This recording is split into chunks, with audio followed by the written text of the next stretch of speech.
Real accountability starts with abolishing ICE, impeaching Kristi Noem, and rethinking how we enforce immigration policy in this country. Can I respond to that? Can I respond to that? No. Of course not. Look, you want to know why there's 50,000 people in detention? You want to know why we have 1 million illegal entries in the United States? You want to know why we have these issues? Because you have failed to secure the border. You have failed to work with this president to close the 3 loopholes we've asked for 2 years to close. So if you want to know why this issue exists, you need to look in the mirror. You have failed American people for not securing the border and closing loopholes. Mr. Homan, please respect the chair and the authority of the chair. The time of the gentleman has expired. Minnesota Ilhan politics has Omar become a case study in what happens when accountability disappears. A member of Congress calls to abolish ICE, compares federal agents to monsters, and then acts shocked when someone from border enforcement finally fires back with facts. Tom Homan didn't just push back. He handed them a mirror and said, "If you want to know why the system is broken, look at yourselves." And that's the moment the room got real quiet. Because when numbers start flying and the Constitution shows up, the talking points suddenly stop working.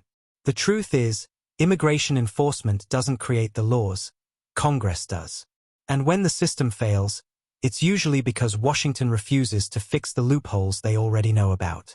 If you're tired of politicians blaming everyone except the people who actually wrote the laws, smash that like button, subscribe, and stick around. Let's watch the full clip before I give you the full breakdown. And we cannot stop there. We must demand that those who are responsible for terrorizing our community are investigated thoroughly, not by the agencies that oversee them, by truly independent authorities. We have seen federal agencies block state investigation, stonewall accountability. This is unacceptable. Our system of justice cannot tolerate a situation where people are killed and only response is silence, spin, or justification from the administration's officials. Minnesota was once known as a place of refuge. Now it has been turned into a war zone by a federal government that has lost sight of the values that make America great. Everything we love, our communities, our rights, our Constitution, our humanity is on the line right now.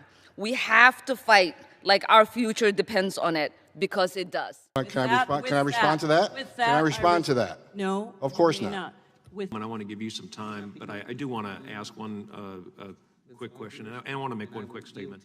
I find it very offensive that anybody would compare any federal employee, frankly, to someone who, the Gestapo or running Nazi concentration camps. That is very offensive.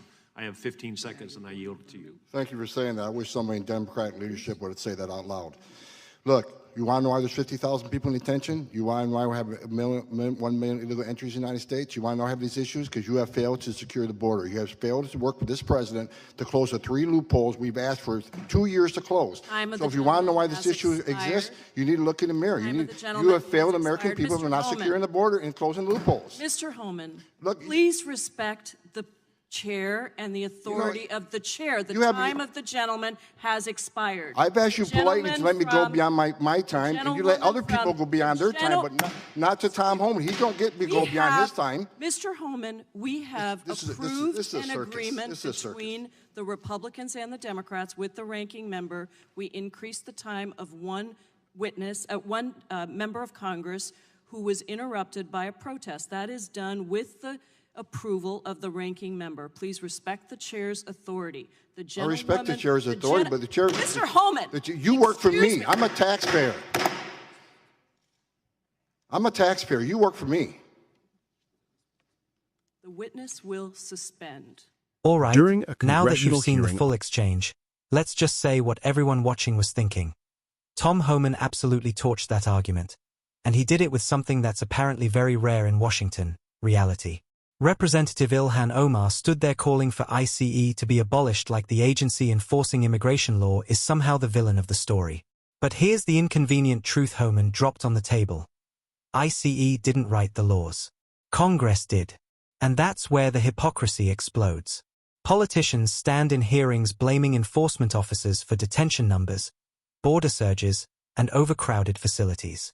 But the second someone points out that Congress has had years, to close the loopholes that create the chaos, Suddenly the conversation gets uncomfortable. Homan basically said what millions of Americans have been screaming at their TVs. If you don't like the outcome, maybe fix the laws you wrote. And the historical context he brought up makes it even more awkward for the critics. Massive deportation numbers didn't magically appear under Republicans. Under President Obama, over 400,000 removals happened in a single year. Detention capacity expanded dramatically during the 2014 border surge. Emergency funding was approved. Facilities were built. Both parties have dealt with the same crisis and used the same enforcement tools. So pretending ICE suddenly became evil last Tuesday is not just dishonest, it's laughable. But the moment that really hit was when Homan flipped the whole narrative. Instead of letting lawmakers lecture enforcement officers, he reminded them of something simple. You want accountability?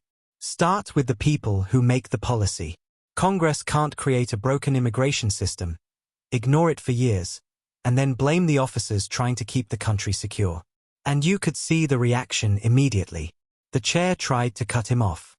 Time expired. Suddenly the microphone rules became very important.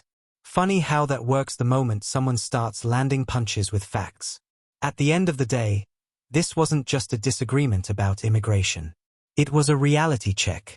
One side was throwing slogans like "Abolish ICE."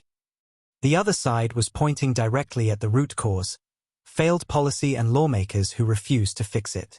Tom Homan walked into that hearing and reminded everyone watching that enforcement agents aren't the ones breaking the system. They're the ones stuck trying to manage the mess Washington created.